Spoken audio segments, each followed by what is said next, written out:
नमस्कार दोस्तों, मैं अनिल स्वागत करता हूँ एक बार फिर से आपके अपने यूट्यूब चैनल पर। दोस्तों, आज की इस वीडियो में बात करने वाले हैं पीएम किसान सम्मान निधि योजना में आप आवेदन किस तरह से कर सकते हैं। तो दोस्तों, इसी के बारे में मैंने इस वीडियो में फुल डिटेल से समझाया है।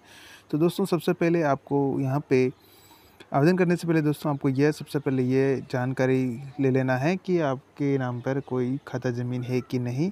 तो चलिए दोस्तों, सबसे पहले अपन यहाँ पे ओपन कर लेते हैं अपना मोजिला ब्राउज़र और यहाँ पे सर्च करते हैं पीएम किसान।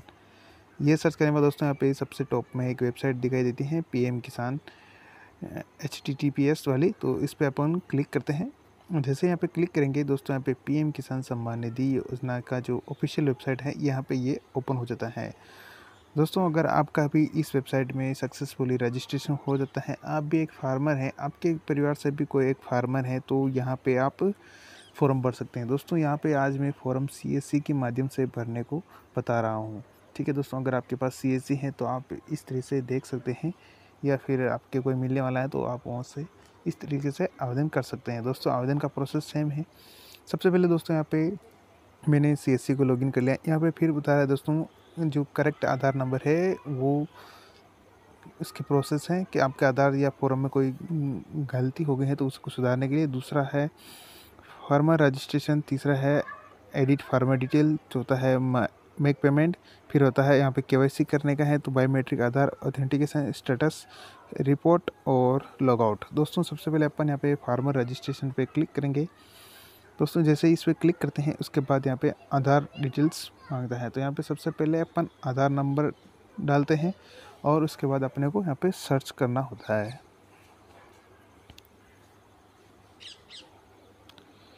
सर्च करने के बाद दोस्तों यहाँ पे अपना जो रजिस्टर्ड मोबाइल नंबर है वो यहाँ पे लिखना है। तो मैं यहाँ पे अपने कस्टमर का या फिर अपना ही यहाँ पे नंबर लिख लेता हूँ और गेट OTP करता हूँ। और यहाँ पे OTP आने के बाद यहाँ पे सबमिट OTP करते हैं। दोस्तों, ये फॉर्म एक केवल मैं आपको समझाने के लिए डेमो की तरह कर रहा हूँ। यहाँ पे नहीं मैं फार्मर हूँ और नहीं मैं किसी का रियल फॉर्म भर रहा हूँ, केवल आपको समझाने के लिए यहाँ पे डिटेल्स फिल कर रहा हूँ। यहाँ पे दोस्तों फिर आता है कैप्चर फॉर KYC। ये बहुत सारे ऑप्शन है दोस्तों, जैसे आपकी बायोमेट्रिक जो मशीन है उस हिसाब से आप यहाँ पे सेलेक्ट करना है। दोस्तों, मेरे पास कैप्चर जो मशीन है वो स्टार्टअप की है, तो यहाँ पर दोस्तों सबसे नीचे लिखा हुआ आ रहा है एटेक डिवाइस। तो मैं इस पर क्लिक करूँगा। यहाँ पे क्लिक करने के बाद दोस्तों यहाँ पे आपको बायोमेट्रिक पर फिंगर लगाना है और यहाँ पे कैप्चर करके यहाँ पे ओके कर देना है। जैसे ओके करेंगे उसके बाद दोस्तों आपको यहाँ पे सबमिट करना है। सबमिट पे क्लिक करने के बाद दोस्तों आपको यहाँ पे अपना जो फार्मेट की डिटेल है वो यहाँ पे डालनी होती है। जैसे कि दोस्तों आपका जो ज़मीन है वहाँ की डिटेल डालनी होती है। दोस्तों, बहुत सारे केस में ऐसा होता है कि आपका जो फार्मर जो है, किसान जो है, वो अलग गांव या अलग एरिया से बिलोंग करता है और उसकी ज़मीन अलग से है, अलग डिस्ट्रिक्ट में हो सकती है या फिर अलग पंचायत में हो सकती है, अलग विलेज में हो सकती है। तो दोस्तों यहाँ पे जो फार्मर की जो डिटेल है वहाँ पे जो ज़मीन है वो डिटेल यहाँ पे डालनी होती है। जैसे कि दोस्तों मेरा राजस्थान से चित्तौड़गढ़ से हूँ तो मैं यहाँ पे डिटेल डाल देता हूँ। उसके बाद मैं अपने गाँव का नाम यहाँ पे सेलेक्ट कर लेता हूँ। ठीक है, उसके बाद दोस्तों यहाँ पे जैसे अपन ये करते हैं, नीचे यहाँ पे फार्मर का नाम आ जाता है। तो फार्मर का नाम जैसे कि मेरा नाम यहाँ पे शो हो गया। उसके बाद जेंडर आ जाता है और उसके बाद यहाँ पे कैटेगरी, जैसे कि जो भी आपका SC ST OBC जनरल जो भी है आप यहाँ से सेलेक्ट कर सकते हैं। उसके बाद फार्मर टाइप आता है। दोस्तों, यहाँ पे जो एलिजिबल क्राइटेरिया है वो स्मॉल फार्मर कोई है जो 1 से 2 हेक्टेयर के बीच में जिसकी ज़मीन है वही यहाँ पे फॉर्म भर के इस योजना का लाभ ले सकता है। दोस्तों, यहाँ पे आधार जो ID है यहाँ पे ऑलरेडी सेलेक्टेड आती है। ठीक है, उसके बाद दोस्तों आपका एरिया पिन कोड भी यहाँ पे आता था। उसके बाद जो फार्मर डिटेल है वो ऑटोमेटिकली यहाँ पे आई जाती है पूरी। उसके बाद लैंड रजिस्ट्रेशन ID है, तो यहाँ पे दोस्तों आप यहाँ पे ज़मीन का जो खाता नंबर होता है वो यहाँ पे डाल दें। उसके बाद दोस्तों आपका जो परिवार का राशन कार्ड नंबर है वो यहाँ पे राशन कार्ड नंबर लिखना होता है।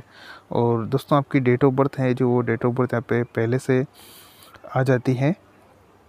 तो दोस्तों मैंने प्राइवेसी के लिए ये सारी चीज़ें को मैंने हाइड किया हुआ है। और यहाँ पे दोस्तों are you accept for PM Kisan Maandhan योजना, तो इसको आप यस या नो कर सकते हैं। अगर आपके नई इस योजना का फ़ायदा ले रहे हैं तो आप यस करें, नहीं तो नो करें। ठीक है, उसके बाद दोस्तों आपको लैंड रजिस्टर डिटेल में आना है और यहाँ पे अपना जो ज़मीन का खाता नंबर वो लिखना है। उसके बाद आपके पास ज़मीन में जो खसरा नंबर दिखाई दे रहा है, अगर जॉइंट है तो जॉइंट और सिंगल है तो सिंगल आप लिख के कर सकते हैं।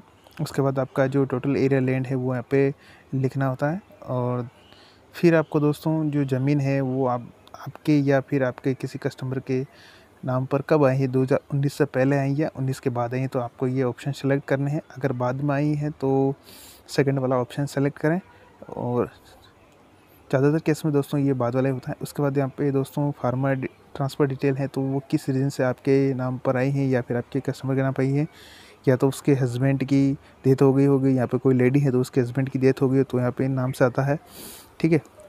उसके बाद अगर फादर की डेथ हो जाती है तो भी नाम पे आती है, और अगर उसके पापा की जो उम्र है वो पूरी हो जाती है तो वो भी उसके नाम से आ जाती हैं, जो कि विरासत बोलते हैं वो उसको।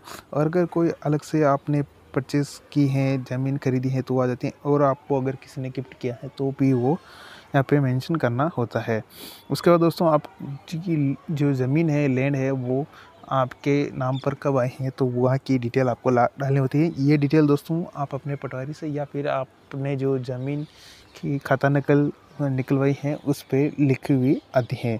उसके बाद दोस्तों आपको यहाँ पे ऐड डिटेल करना है, और ऐड करने के बाद दोस्तों आप इसमें कुछ करेक्शन करना चाहते हैं यहाँ पे डिलीट करके वापस कर सकते हैं, और अगर आपके नाम से और कोई भी ज़मीन है तो यहाँ पे से ऐड कर सकते हैं। उसके बाद दोस्तों आपको यहाँ पे खाता नकल और आधार कार्ड लगाना है। दोस्तों मैं आपको यहाँ पे बता दूँ कि जो खाता नकल लैंड की जो डिटेल है, ज़मीन के खाता नकल है, वो आपको 100 KB से कम PDF में रखनी है, और जो पे आधार का फ्रंट एंड बैक है उसको आपको 50 KB से कम PDF में रख के यहाँ पे जो है सबमिट अपलोड करना है। उसके बाद दोस्तों आपको यहाँ पे मेक पेमेंट पे आ जाना है। अगर दोस्त मेक पेमेंट जो ऑप्शन है यहाँ पे बाहर से अलग से दिखाई देता है यहाँ पे, और मेक पेमेंट दोस्तों आप अगर CSC ऑपरेटर हैं, संचालक हैं तो ही आप यहाँ से कर सकते हैं, अन्यथा नहीं। उसके बाद आप यहाँ पे दोस्तों लास्ट स्टेज आता है स्टेटस चेक करना, तो स्टेटस आप चेक कर सकते हैं। दोस्तों वीडियो कैसी लगी?